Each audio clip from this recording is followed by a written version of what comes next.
Number 12, Assembly Bill 449, Federal Crossings Funding, Assembly Bill 322, Campaign Finance Transparency, and Assembly Bill 213, Restore Lost Funding, presented by Darren Gale, Interim Development Services Director. Good evening, Vice Mayor and Council members. Before you this evening about three bills. I will go over them briefly. AB 213 is a bill that was proposed by the League of California Cities, and it has to do with the way that vehicle licensing fees are allocated. In 2011, there was a bill that passed. The impact of that bill, SB 89, that passed, is $22,000 annually to the city as we currently stand today. If the city was ever annexed in developed areas, that number would grow more than $22,000. I do not know what that cost is on a per house or per person or per door. I could not get that information from the League of California Cities. And the League of California Cities did let us know that this does not impact schools or community college funding. The other two bills have direct Yuba City connection. The first one's AB 322, which has to do with campaign finance transparency. Assemblymember Gallagher actually looked at what your assistant to the city manager, Tara Locke, has done for the past two elections, which is place all documentations as it relates to campaigns on the city's website. This would require it by law, and it's something that's already required at both the state and federal level. And Assemblymember Gallagher called and asked for the council to consider that bill.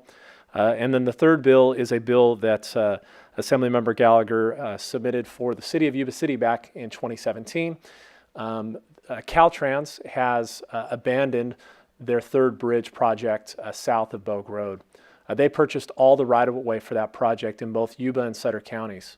As we had a regular meeting with our Caltrans director, he talked about the possibility of trying to use the funds or the proceeds from selling that excess right-of-way for the local community to use for its own local alternative for a third bridge. The city's general plan that was adopted back in 2004 identifies Lincoln Road as being the alignment for a possible third bridge. We amazingly were successful in getting this bill passed without a single no vote out of the Assembly and the Senate back in 2017. But Governor Brown vetoed the bill because he believed that all those proceeds should come back to go to the state's general fund and not for a local project. I will tell you the reason why Assemblymember Gallagher's bill went through is they looked at other bills that were unsuccessful. And one of the issues was including the California Transportation Commission and not specifically calling out a specific project, but calling it an alternative to the project that's been abandoned by the state. So those are the three bills. I can answer, or I'll do my best to answer any questions you might have. And this evening's action is the recommendation is authorize the mayor to sign letters in support of these bills on behalf of the entire city council. Of course, at any given time, a council member can also write bills, and I'm sure both our assembly member and senator might be contacting you directly to do that on specific bills personally. All righty. Would anybody from the public like to speak on this item? Please step up to the podium and state your name and address for record. Seeing none, any comments from or questions for Darren from council?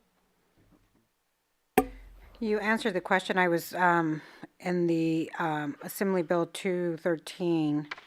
Some of the funding I thought would perhaps impact schools and community colleges, but it's clear that it's not, the $22,000. And that is specifically from the vehicle licensing fee? That is correct. Okay. Thank you. Action from the council?